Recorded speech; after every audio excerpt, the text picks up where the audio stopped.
In some cases, they don't even need to show anything. They just have to say they have a lease. You're talking about people that have cars and white-collar jobs? It all comes down to possession.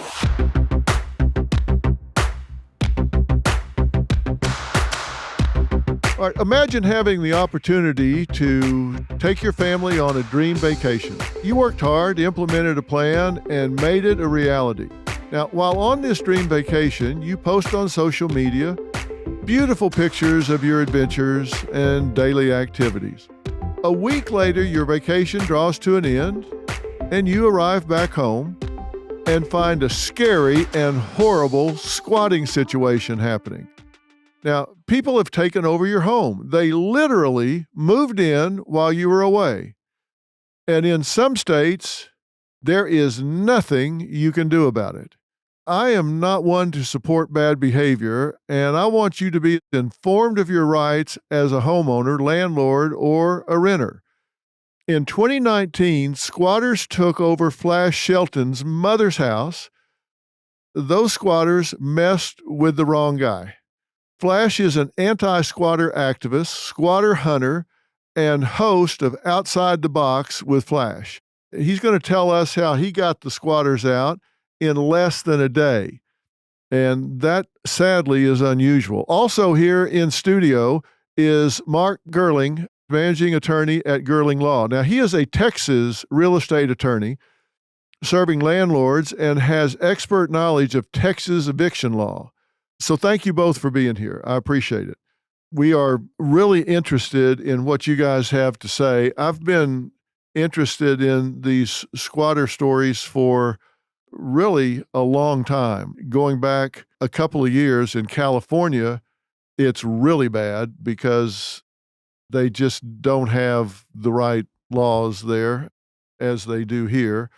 I'm interested in hearing everything you have to say about it. We've done shows about this. We've talked to victims. I haven't got any perpetrators to talk yet, so I'm interested in hearing what you guys have to say about what you've encountered. So, Mark, you deal with this here in Texas, right? I do. Yes, I do. I see it quite a bit. How frequent is it in Texas and the Metroplex? Well, to answer that question, I think it's important that we kind of define what a squatter is, because a lot of times landlords come to me and their idea of what a squatter, someone who's been paying rent under a lease, for example, and they stop paying rent. I wouldn't consider them a squatter. What you're talking about is a very hostile possession situation. Those in Texas, I don't see a lot. I do hear about them quite a bit in other states.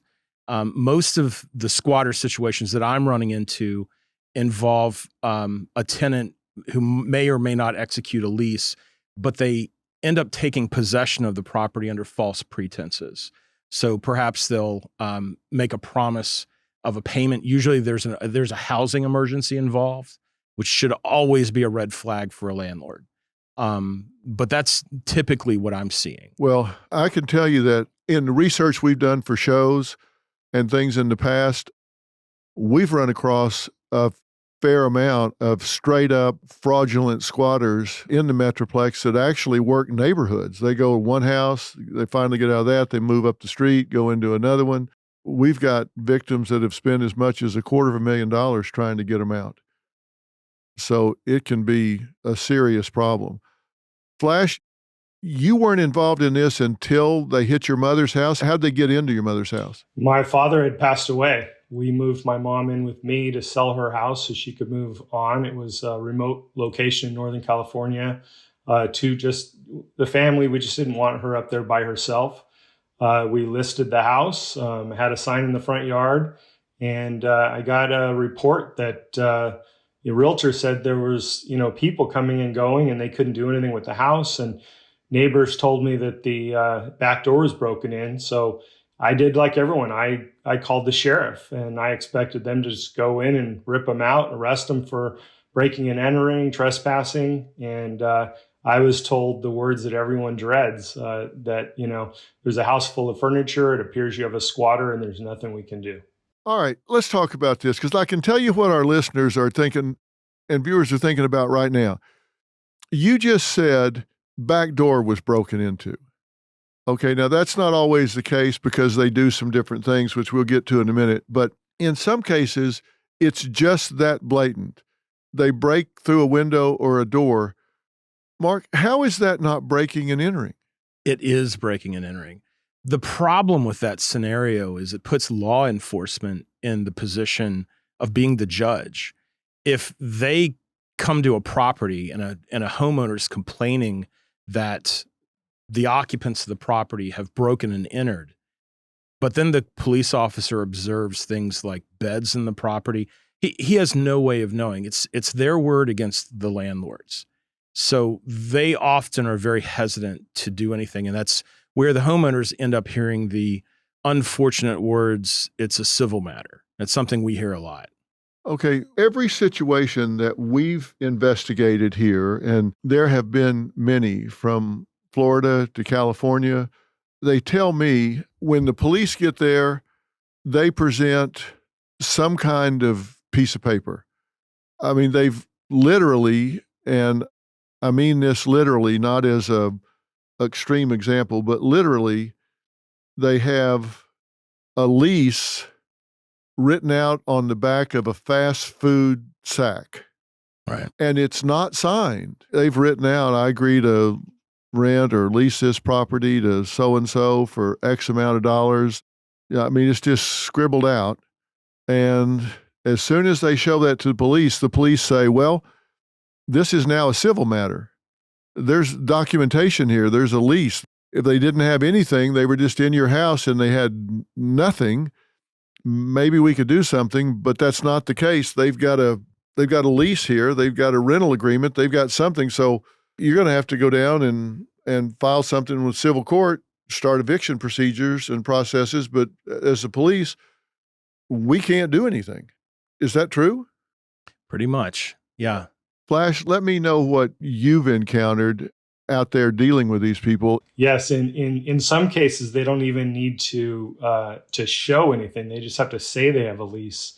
In my situation, the difference between being arrested for breaking and entering or trespassing was evidence. The fact that there was reasonable doubt and law enforcement could not determine if they broke in or not, it was a civil matter. If I had video, if I had proof, if I had, cameras up and I could say, look, this is when they broke in, then it would have been a different story. And Dr. Phil, I in my practice, I see as much as 30% of the evictions we're handling at any one time driven by oral agreements. So that the prevalence of oral agreements for leases really complicates the situation for law enforcement. Man, I would think so. We have a video listed here of yours, Flash, says how I removed squatters in less than a day. Is that something we can play? Hi, are you Flash? Yeah. I'm Marla. Hey. I'm really sorry about all this. I really am. It's just, it's a nightmare beyond. I mean, The stuff is in the house. You told me that it was accidentally delivered and it was in the garage. no, I didn't say it was in the garage. Well, Oh, no. No. I never said that. But Well, but anyway, I mean, it's been in the house for a lot. a long Yeah. time. And, Yes. I've had realtors over here telling me they can't do anything because of all this stuff. And so basically, I'm up here, I'm leaving, and it all has to be out before I leave. I've got guys scheduled to come take the stuff out later today. So either you take it out or I have to take it out and put it out on the driveway until it gets picked up. But I can't leave with anything in there, or whatever's left in there is staying in there. So I'm putting cameras up in a security system, and I have to deal with this house. I understand. So it's been way too long, and I need to do something. I need to get rid of it. So yeah, I have lost my crew somewhere, and I'm trying to load them down, but we're gonna load by load take it out of here. Okay. Well, yeah. I mean, at this point I have no choice. I just need to. I do stuff. understand. I would be in I mean, I was less friendly overwhelmed about by the this. amount of stuff when I pulled in here. When I pulled in here yesterday, I mean, I didn't expect all this. So Okay, well, But this has just been a nightmare all along, and yeah, I'm sorry to have added to that. I really am. I'm So- sorry. I wish we could have worked something out, but I couldn't do anything with no money. Yeah, I hear that. So, all right, but at this point, I'm not. Clearly, I didn't call the police and press charges or anything like that. I just want it done, and then you and I need to talk about the financial inconvenience that this has caused, because I haven't been able to do anything with this house for months, because every time they come over here, they tell me that there's people here and that there's furniture in the house. So And who's telling you that the realtors. that there's people here? Because Yeah. So neighbors tell me that they see people coming in and the lights on. Someone went in and turned on the power because their power was off to the house. So neighbors have been telling me that there's been a lady and some other people, like young and old, and some a mixture between female and males, coming into the house at night, and the lights are on at night. well, that would I not got be neighbors us. there, neighbors there, neighbors there, and neighbors That would there. never be us. And those sir. are the ones that have been calling me, telling me. Yeah. Move stuff in. I mean, there's the like other day, earbuds yesterday. sitting on the table and stuff on the there's couches, stuff and Well, there's, they That's went through not ours. all of those boxes have been gone through and moved. Yeah, no. We don't know what's missing, and Yeah, that's so partially our that's own my fault, that's so. my fault. That is all of it. I should have paid better attention. That's beside the point. We just need to get it done and taken care of because it so just make the right. do what you can to get it out. Like I said, I mean, I have to start putting stuff in the driveway, and so that I can lock it up, because once I leave, you're not going to be able to get back in. But we Okay, so haven't- I'm we trying to haven't give been- it you. hasn't- We have none of us. No, have but been I'm able saying do to that. get your stuff. I'm saying Yeah, I get know. your stuff out. Even if you can't, even if you don't have something to haul it with right now, get it out. Get it out here so that I can secure the house up. That's all. That's what I'm asking. Okay. Okay, because I don't want to be the one tomorrow telling you, I'm sorry, I've got to lock it up and leave. I don't have flexibility here. I hear you. So that's why I'm telling you, just do everything you can to just get it out here. Okay, because then you can sit somebody here and worry about go get a truck at Home Depot for $17 or whatever. Yeah. You know what I mean? Yeah. So that's why I'm just telling you, I don't want to have this conversation tomorrow and be like, I'm sorry, I have to hit the road, and I'm, because at that point, I just have to secure the house, and I just have to go and all right. So yeah, just do what you need to do. I'm going to be doing stuff, and just come and go and do what you need. Okay, so these are the people that took over your mother's house. These two women? Yeah, it was actually, there were 2 women and 5 men that I counted walking out of the house that morning. She wanted to tell me that it wasn't them, but she had no idea at that point that I was actually sitting down the street watching. Later I found out, at that point, I had found out that they had tried to rent the house when we were trying to sell it. They had approached the realtor about renting the house. They had said that they didn't have any money, couldn't pay rent, but they just wanted to do maintenance in exchange. So what ended up happening is when I told them, no, we needed to sell the house, they just had a U-Haul truck delivered and decided to move in anyway. So so it turned out, now when I went there, I had no idea who they were, but it turned out it was somebody that had tried to rent the house. So at this point, they had been in the house how long? I would say probably a couple months, 2-3 months. Really? All right. And had they done anything to destroy the house? They hadn't done anything to destroy the house other than, busting in the back door. Yeah, that's good. And so when you confronted them for being in the house, what was their excuse? She said that the furniture was delivered there by mistake. Oops. Well, just go ahead and move it in. Yeah, I sat there, and it's a whole game. I'm certified in de-escalation, so communicating and not arguing and not calling her out on lying and things like that is all part of just playing the game. Because if I sit there and say, you're lying, I watched you pull out of this driveway, the only thing that does is just escalate the situation. Then I have law enforcement involved, and I'm no different than any other homeowner dealing with the situation. You created a lease between yourself and your mother, so you showed up as the legal tenant to occupy the house. Yes, I had read, I learned a lot about squatters over a weekend, and I had heard a lot of them have fake leases. So I thought, if I'm going to get in my car and I'm going to drive 10, 12 hours and show up there. If I didn't have a lease in hand and they had a fake lease, I would just been sent home. So I needed to get a lease. We got it notarized. My mom was still emotionally just spent from losing her husband, my father. So I couldn't even tell her. I just had to tell her that I was going to go do repairs on the home, but I wanted a lease to show that I belonged there. Does that work in Texas, Mark? It can work. I really like his approach because he was firm. He set deadlines with them, and one of the things that he did as well was getting them on camera to admit that they weren't supposed to be there.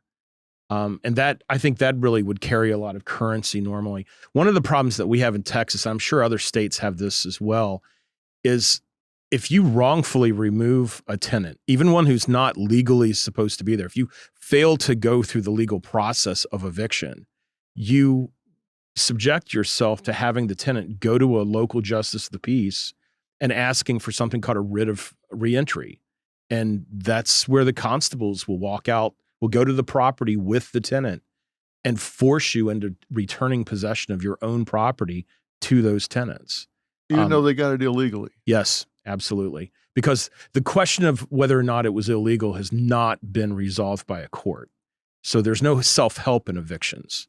And what helps me is that I'm not the homeowner in any of these situations. So, I'm, tenant versus homeowner versus tenant. Laws are written against the homeowners, but I actually assume the same rights. And in my cases, I'm not physically throwing them out. I'm getting them to want to leave. What made them want to leave in this situation? Well, I mean, in this situation, I switched places with them. So once I'd gained possession, so like if in certain situations, if they don't have a lease, it all comes down to possession. So when they start the civil court process and they have possession, that's what gives them all the rights. So if I can gain possession prior to the civil process starting, then I have the rights. I have the rights of possession. Then they would have to literally take me to civil court to fight to get back in instead of fighting to stay in. Mark, you see, you have to physically get them out of the house? Yes, I think so, at least in Texas. So you got to lure them out of the house? Right. And I really think that this method, though, is going to get very different results from very different judges in Texas. So, it's if it does get to a point to where a court does have to intervene in one of these scenarios, it can be a bit of a coin toss. But I think there's a lot of value in pursuing that opportunity to get the tenants to leave voluntarily. But if you leave town to go visit someone or vacation or whatever, and somebody breaks into your house and they have a fake lease in their hand and they call a locksmith out and they get the locks changed and they fix the window. Right. They're in there living and you come back and your key doesn't work and they're in there with the fake lease. You're out of your house. Right. Right. Now, even though you have a mortgage on it, you've got the title filed. Are you not entitled to the peaceable possession of your property? Well, I mean, possession is part of owning property, and it's a piece of ownership of property that you can give away to others, and that's routinely done. Just like you can give away the mineral rights to real estate to a production, an oil production company. It's the same thing. And law enforcement in these situations just have no way of knowing who's telling the truth. Homeowners are never presumed the resident, but a tenant always is. Right. So you could be an absent owner. You could own 50 houses and they say you're not but if you're a tenant and you have a tenant lease, then they presume that you're there. Well, and I think also it's who's in current possession of the property. That's going to have a big impact on that analysis. Well, Flash, if you went to the house and somebody was there and the door was open and you went in and you have a notarized lease from the legitimate owner, who wins in that situation? I do, and I have been winning over and over. Basically, I do go through a process to where I'll spend the first 5 days basically doing surveillance and seeing if they leave and go to the store or go to work. But I visit law enforcement ahead of time. I give them my list of procedures. I have full backing. I have judges. I have law enforcement. Everyone is supporting me at this point. And I show up with a lease in hand. I show up. If they call law enforcement and a 911 calls in, they already know. They've already have it listed that Flash Shelton is there, that the squatter hunters are there, and they show up and ask how they can help me. So they tell them, they notify them that I have a lease and I have every right to be in the property, and they have to either give me keys or I can change the locks. What ends up happening is now I'm not kicking them out at this point. What I'm doing is I'm moving in with them and saying, look, you can stay, but I'm moving in. I'm putting cameras up in every room but your bedroom and the bathroom. And I'm going to turn this house into a reality story, a reality show, and I'm going to expose you to the world. And what's the typical response? Well, they're entitled. They feel like they own the home. They feel like the home is there. They're narcissistic. They just can't believe it. That, it's arguing, it's yelling at police, it's telling them that they want a supervisor because they absolutely just aren't prepared for it. And, and it's something that they weren't expecting. It's never a good conversation. They want to sit there and tell me how they have rights. And I explained to them, yeah, you do. You have rights. You have right to civil process. Absolutely. And I'm not taking that away from you. But I am a leaseholder and I have rights as well. And I'm going to take over this house. How long has somebody stuck it out? It's usually, a week to 2. Really? There have been people that have stayed for 2 weeks? Only because, they'll barricade themselves in the bedroom and maybe it takes them that long to find another house to squat in. So that 2 weeks, do you stay in the house? Not 100%. I'd rather, live with my teenagers. Yeah. So once you move in, do you put belongings in the house? Yeah. A lot of times that's how squatters, I had a situation in Hollywood Hills where, the guy walks in with a backpack of clothes to rent a room and tells the lady that he's not leaving. And she says, well, I'll call the police. And by the time they get there, he just unloaded his backpack into the closet. And there you go. I live here. So I figure if it works for them, it'll work for me. How often do you have to go back? Do you go in once a day or once every few days? Oh, every day. It's not just me. So I have a crew of people. And so we make sure that we're a constant, and we're watching cameras. So, but usually it doesn't even get to that. Usually it's just the threat alone, just the influence, the news media I get, the subscribers, the YouTube, just the threat, saying, look, if you leave now peacefully, I may not, when I share this story, I may not show your face or your name or whatever. Just the threat sometimes works. And I would say most of the time, actually, it's rare that I actually have to move in with somebody. Has anybody gotten violent with you? No, not at all. We look, we're big guys with, full tactical gear and, we look like people think we look like SWAT, and so it's intimidating. The other thing is there's no communication prior. We are just absolutely blindsiding them. So they're not prepared. And you had asked about damage to my mom's house. One of the things that, squatters do is they damage property, but they typically damage property when they know that they're going to have to leave. That's when they start destroying it. It's like that whole old saying of, if I can't have you, no one else can. Right. So I've also been, since we're quick, swift, and with no notice, there hasn't been any damage to properties either. Yeah, because they don't know you're coming. Is there any recourse at all? Of course, the squatters don't have any money, Mark, or they wouldn't be squatting. Right. And you don't have a contractual relationship with them. I mean, so that complicates things a little bit. But then there's the other question. Do you even know what their names are? Do you really know who you're dealing with? And until there's an arrest, you probably won't. So you won't know who to sue. And then even if you do know who to sue, people doing this sort of thing, how do you get a process server to find them? That's another problem. What's a judgment worth? Depends on the state. I know I'm originally from Virginia, and when I did collections out there, you could garnish people's paychecks, We can't do that in Texas. Most of the time I'm advising my clients with money judgments against tenants not to even bother. You're throwing good money after bad. Yeah, because they're judgment proof. Right. I mean, they got no assets, probably no job. Right. What I have found is that we've got a lot of career squatters that have a lot of money.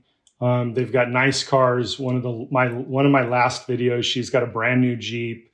I'm able to get their information because I have law enforcement helping me. But they have jobs. They have regular jobs. These people have just figured out the fact that, you got to remember, they're looking at a society that says you can live rent free. And so it's just a mentality. I mean, a lot of these people have money. They're not homeless people. I haven't run across, when I run into a homeless situation, I help them, help relocate them, help them with resources. But the majority I have dealt with are all just narcissistic, entitled people that just can sleep at night knowing that they're hurting somebody else. And it's not because of money. Seriously, you're talking about people that have cars and sometimes white-collar jobs? I have a squatter in Culver City, California, that climbs in and out of a window because she truly believes that she is going to own this 88-year-old woman's house. She has $138,000 in her bank account. Really? Why is she climbing in and out of the window? Because she doesn't have access to the main house. So she climbs in and out of a bedroom window. She was posing as a caregiver, and she wasn't caregiving, and she was fired. And the company said, well, she no longer works for us, but we can't help you get her out of your house. So we're working with this elderly woman, trying to relocate her. It's one of the GoFundMes that I started to help elderly people that don't have resources. A lot of people think that just because you own a home, you're rich, but that's not the case. So, and this is a woman that totally just absolutely feels entitled and thinks that that house is going to be hers. So she is willing to live under the worst circumstances just to continue to maintain possession of the property. And one thing that's also kind of scary about this situation, I'm starting to see things on the internet where you have these types of tenants who are training others how to do this, how to game the system, how to take advantage, how to do things like file affidavits of indigence so you don't even have to pay filing fees. It's a problem. Really? What Flash is talking about, you can't get adverse possession of a house unless it goes for at least a couple of years with nobody filing an objection to it, right? Right. Every state in the country has its own adverse possession law. And adverse possession, by the way, for people not familiar with the term, is when someone acquires possession of a property, starts using it, starts enjoying that property for a period of time, they eventually acquire the right to have a court essentially issue an order establishing that occupier is the new owner of the property. The schemes are different to a great extent. Most of the Northeast goes with a 20-year rule, varies wildly throughout the rest of the country. I will say California and Montana need to be really careful. It's 5 years there. Texas is effectively 10. So it's all over the place. And if any time during that period, somebody comes along and says, no, I'm still using this property. This is still actively mine. I acknowledge it. It's mine. Then that resets the clock, right? It does, but you have to have evidence of that. To some extent, adverse possession is a bit of a paper tiger. I know at least in Texas, I do see filings from time to time, but it's a very hard case to prosecute successfully. The rules on it and the evidence requirements are strictly enforced. It's a real challenge to succeed in an adverse possession claim. It does happen. I've never run across one that was successful. I haven't really researched this, but I suspect most of the time when you have a successful adverse possession claim, it's usually involving a small strip of a boundary of land. Maybe a fence was put up in the wrong place, that sort of thing. Now, Flash, you recommend, or you tell me, If this gets into the court system, then they lose control. The owners lose control if it gets into the court system. You can't finesse the situation if it gets into the court system. I mean, unfortunately, the way it is right now, homeowners are, the balance is so that the homeowners don't have a lot of rights. So they don't, they're fighting an uphill battle. It's presumed that they have the more money. They're paying for their attorneys. A lot of times, squatters have attorneys that are, doing it for free, or they're doing it because they're trying to get a payoff for the homeowner. And I've said many times that squatters have the better attorneys. And what I mean by that is, if you were a pencil sharpener and that's all you did and all you had to do all day long every day was sharpen pencils, you would be the best pencil sharpener in the world because you only have one thing to do. The squatters' attorneys, the only thing that they focus on, they're not focusing on long-term. They're not focusing on taking your home. They are focusing on one thing, extension after extension until they exhaust the homeowner, till the homeowner can't fight anymore. And then they hit them with the payoff and the homeowners pay them. The squatter gets 20 grand and they move out and the attorney gets their money. Is this the cash for keys sort of thing? I mean, is that what's happening? They wear them down and then finally say, give me some money and I'll leave? I'm seeing it every day. I'm hearing about that stuff daily. I have, on occasion, I'll have a potential client whom I've talked to, I've counseled about their situation, call me a few days later and say, I just gave him a couple $1,000 to go away. It does happen. By the time I pick it up, though, I can tell you, I never offer cash for key. Well, I shouldn't say that. There were some very rare situations where the landlord I was representing was in a particularly bad spot legally, and it did make sense. But you're talking 1 in a 5, maybe 500 or so that'll happen. Yeah. Well, we found several, and we documented it, and they've offered a lot of money on some of these that get into a newly built house or whatever. We've documented where they've actually sold the appliances on eBay. Like you say, Flash, when they knew they were going to have to leave, they sold the toilet, they sold the refrigerator, they sold the washer, the dryer, they sold everything they could sell, and then ripped copper pipes out of the walls and out from under the house and did $40,000 worth of damage to get $200 or $300 for copper tubing, which is just insane. I can't find a single situation where somebody has been prosecuted for it. In every situation we've documented, nobody actually wound up getting prosecuted for breaking and entering, vandalism, or whatever. They just disappear into the wind and they're gone. Yeah, we had this wasn't one that I handled, but there was fairly close to here, Flower Mound, Texas. There was a gentleman who occupied a property, and he was prosecuted, and that was extraordinary. My experience, I routinely tell my clients to go to law enforcement after the eviction's over. Go to law enforcement, discuss pressing charges against these occupants for what they did to your property, and it's always the same answer. It's a civil matter. They just won't touch these. And like we said earlier, it just isn't a civil matter. It's clearly a B&E. It's clearly a breaking and entering. Yeah. How many of these have you done, Flash? I've done, maybe in the last 6 months, I've kind of done physical. I've done about a dozen of them.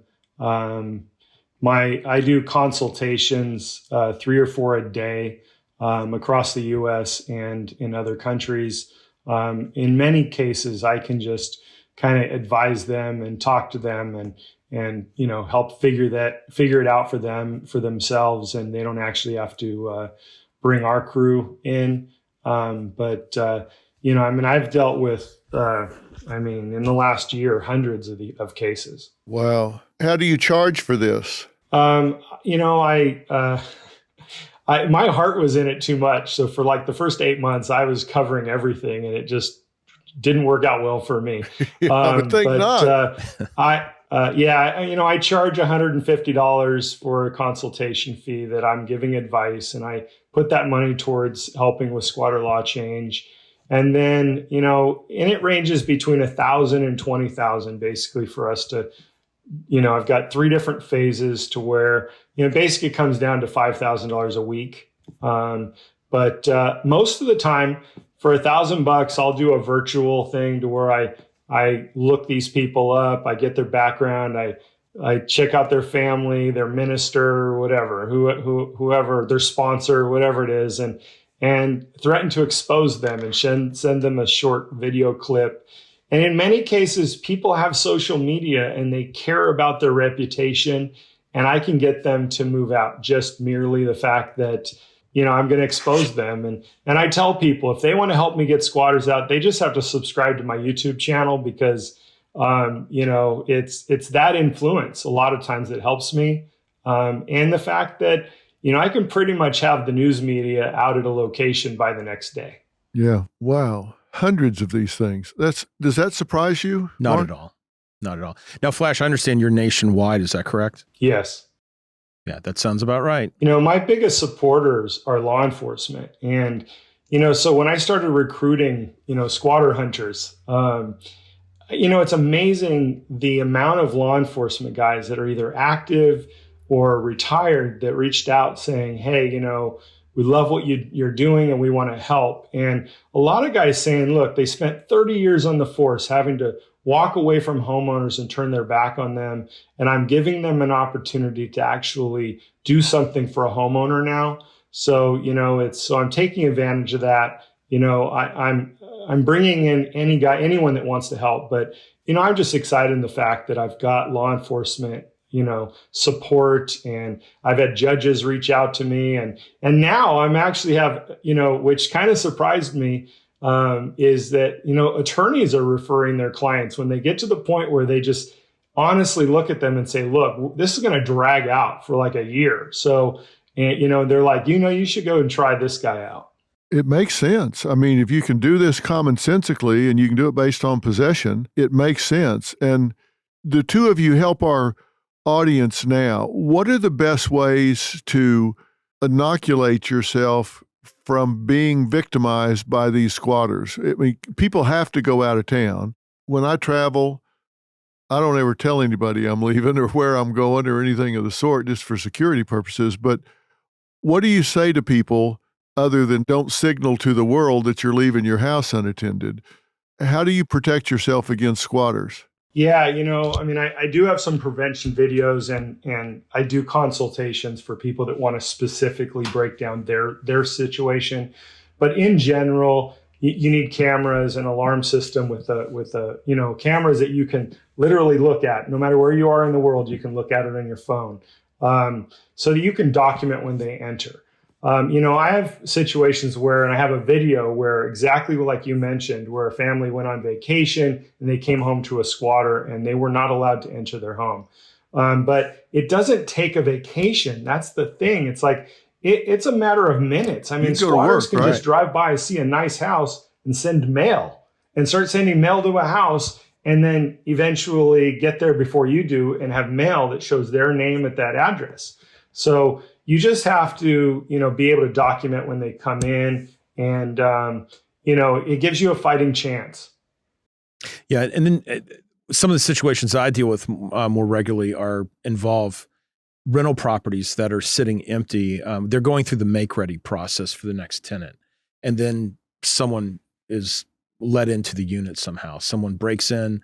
I've had situations where my landlord didn't take my advice and he failed to change the locks on the property. That's a big one. I also advise that they cover all the windows at least on the first floor. You don't want anyone sitting in. If they're not sure that the house is furnished, that someone's coming in and out, someone's living there, they're probably going to leave it alone. And I also like those little electrical timers that you can use. You can plug those into your wall and set those to turn lamps on at various intervals. Make it look lived in. Exactly. Yeah, I want to touch base on Airbnb. One of the things, a lot of people are now becoming victims because of Airbnb. So I would just suggest the other thing would be, if you are Airbnb-ing your house, don't fall for I don't have a place to go. Can you just extend it for a couple days? Force them to go back to Airbnb and reserve it, because that's how these squatters are then removing Airbnb from liability, and it becomes all on the homeowner. So they rent it for a weekend and then say, oh, hey, I'm stuck. Can I stay a few more days? And just pay you directly Yes. or something. Then they don't pay. Then they're there and then they can't get them out. Yes, and that's what happened actually for the Elizabeth Hirschbaum one in Brentwood. Right. Exactly that scenario. He agreed to let her stay, a week or two more, and then Airbnb washed their hands from it because they say, look, it has nothing to do with us anymore. Wow. Took them out of the loop. That's all good advice. What do you tell homeowners not to do? Because, your obvious reaction, if you come home, somebody's in your house, your initial reaction is, well, that ain't working. So you just go in and want to grab them by the scruff of the neck and throw them out the front door. But you say, don't do that. Now it's criminal. Now it's, and now you're going to jail. So nothing good will ever come of that. And I know that's not what a lot of people want to hear, especially in Texas. We're very proud of our homes here, but you will end up in jail as soon as even if you touch them, even if you grab them by their shirt, you're going to jail every single time. And they're probably looking for you to do something like that. So absolutely hands off. Even in your home. Yes. It's only property. Don't risk your own life. The moment you think you have a trespasser, a squatter, or anybody in your home, call law enforcement, let them assess the situation for you. Yeah. And that castle doctrine stuff, it's all about someone breaking into your home and you're defending yourself. And you have to be in the house when that happens. Right. You can't come home and then shoot somebody. You can't come home and find them there and shoot them. Exactly. Right. Yeah. Well, listen, this is an important conversation because I think a lot of people's initial reaction is, I came home, somebody broke into my house, so I surprised a burglar. I surprised somebody, so I'm going to intervene. Hopefully people would just call the police, because I don't want anybody listening to us and saying, well, stand your ground, castle doctrine, whatever. At that point, there are ways to do this and ways not to do it. And the worst thing is you're in jail and they're living in your house. That's that's worse than them just living in your house. You're living in jail and they're living in your house. Exactly. Now they're going to be there unassaulted by you or anybody else. Nobody's going to be harassing them because you're in jail. And they have a restraining order on you. Yeah. Now you can't come within 500 feet of your house. That's Right. the worst possible scenario. Good grief. What is the world coming to?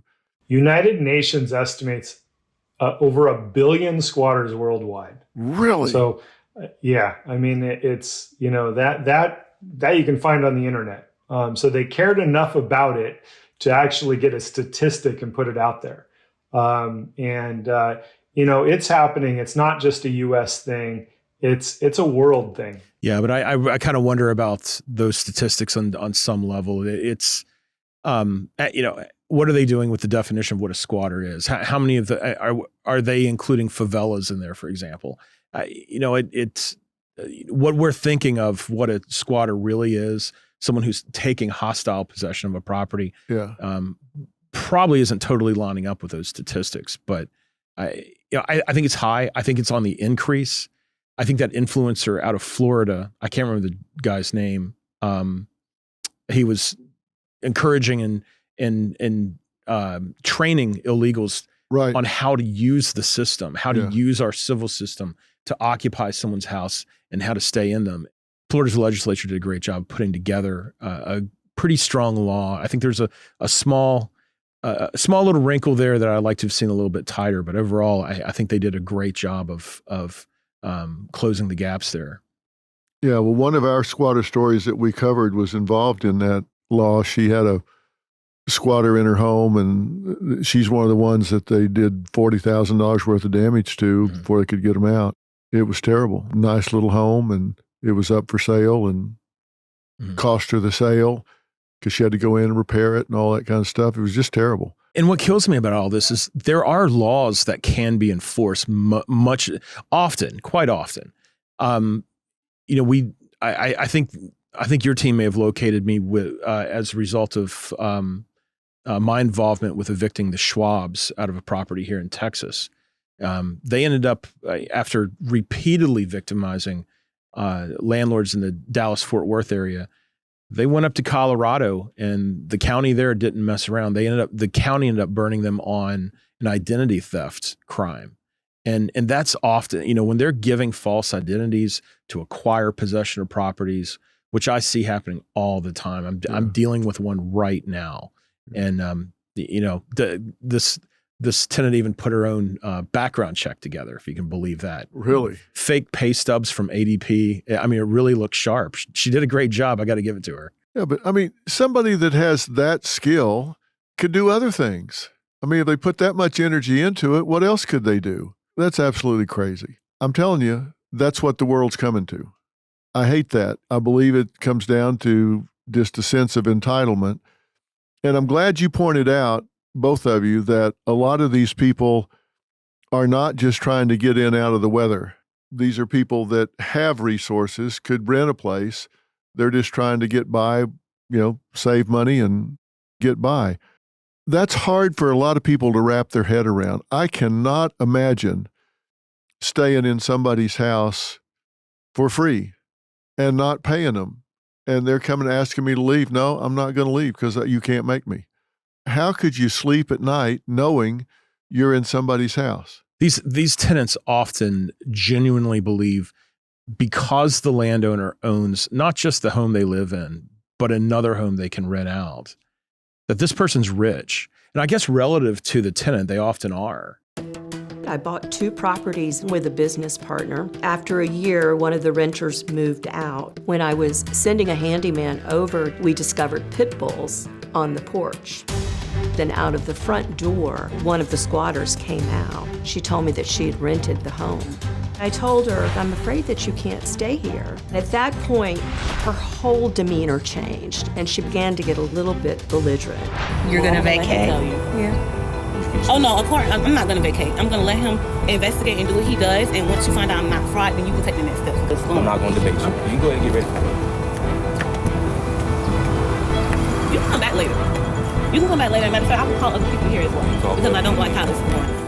On day 2, I drove by and I saw that the front door was wide open. Then the squatters came out of the back room. Your police report states this is under investigation.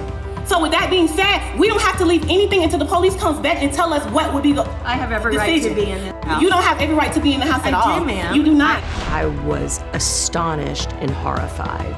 They threw bricks at my car. They threw human feces at me. They broke windows in the house. They destroyed all of the walls in the house. You don't have every right to be in the house at all. I do, ma'am. You do not. You do not, because according to my lease, me and my girlfriend owns the house. If you I'm not touching you. My You are touching No, me. I'm not. And this Okay. lady is I'm not, we're blocking you from coming in the house. You because are. you're doing too much. Damn it.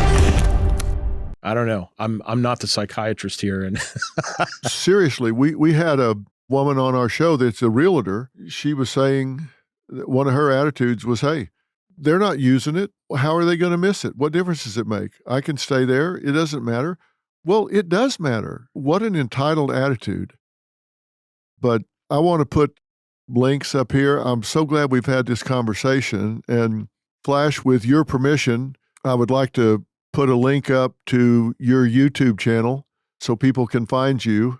LaFern can talk to you and we'll know which ones you want to put up. You've got something that kind of overviews everything that you do. We can put it up so people can know how to find you.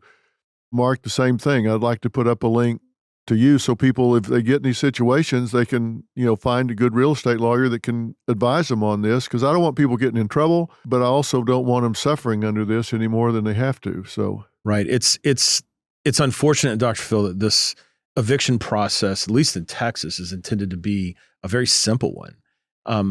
But as time has gone by, it's gotten quite complicated, and tenants are finding they're getting much more resourceful. After COVID, it just seems to me that a lot more tenants are going online and educating themselves about this stuff And and that's great on one level. I'd much rather deal with an educated tenant, a tenant who understands, a tenant who's been educated on this process. It makes settlement a lot easier for me when that happens. But when they're using that information to just victimize the landlord and drag the process out, no one's really winning there. Yeah, I couldn't agree more. I have to say, and I know it's been going on for a long time, I think when we went through what I think was a terribly mismanaged quarantine situation, and we spent a lot of money with rent forgiveness and freezing mortgage payments and sending people free money, you just start teaching people you get a free ride. One of the things that I think a lot of Americans missed about that legislation and about those moratoriums was this was the first time in our history that I'm aware of where our federal government said to one citizen, you are going to provide an entitlement to another citizen. Right. And that's kind of scary that we've let that camel's nose under the tent. Well, I couldn't agree more. It's one thing if the government does it. It's still our money. It's our tax dollars. It's inflation, which reduces the value of our money. But to actually tell somebody that has a contract with somebody else you can't collect, that's a whole new level of ignorance. I was very much against that and said so. But it is what it is. Flash, if you'll give us guidance, we'll put up the proper links to you. We don't want to put up anything you don't want up. Some of that's proprietary, I'm sure, but you'll tell us what you do want up and we'll put it up. And Mark's same thing with you so people can find it. But the main thing is do not take this into your own hands. Don't go in and become some vigilante and try to throw people through the picture window. You'll wind up with more trouble than getting somebody out of your house. I love the fact, Flash, that if people really are in dire straits, you try to help them and find some other way to get them a place to stay. My next video coming up is a situation where I was actually hired by homeowners, told they were squatters, and in the process found out that it was actually a homeless woman. So I approached her with LAPD and actually, tried to help her. As I start looking around, I see items like a walker, a wheelchair, and just a whole bunch of items in this yard to where it looks more like a homeless encampment than a squatter situation. Career squatters are people that are entitled and narcissistic. They're people that take advantage of others. But there are some situations where it's a clear homeless situation where the person doesn't have any resources, doesn't have a car, doesn't have a job. There's a reason she never leaves. There's a reason why we couldn't get her outside, catch her going somewhere, because she didn't really have anywhere to go. I immediately realized that I need to kind of switch gears and change the whole scope of my operation. I'm no longer dealing with a squatter that I want to kick out on the street. This becomes more of a homeless rescue. I have to keep my eye on the goal, and that is to give the homeowner back their home. But I have to be humane about it, and I have to try to offer resources and see what I can do for this person. So immediately, I'm going to just start treating it a little bit different. My approach will be different. How I handle it will be different. And hopefully the end result will be different. And maybe a good story will come out of it. So it actually will show the other side of it as well. And I did start a segment or a series on my YouTube called Exposing Squatters. And that's going to be how I can show how these squatters actually have money. They're not homeless, destitute people. They're entitled people through that. And then also I've got a TV show in the works, and I'll be able to announce that soon officially. But I'm hoping to be able to, on a bigger scale, go in and get these squatters out and show people what it's all about. Well, and you're doing it the right way. So, nobody's getting hurt. Everybody's staying safe, and law enforcement is working with you as well. So That's great. We'll put up the information, and when the TV show gets ready, let us know about that too. I will. All right. Guys, thanks so much for talking about this. Thanks so much for having us. I appreciate it. So long, guys. Take care. All right, bye.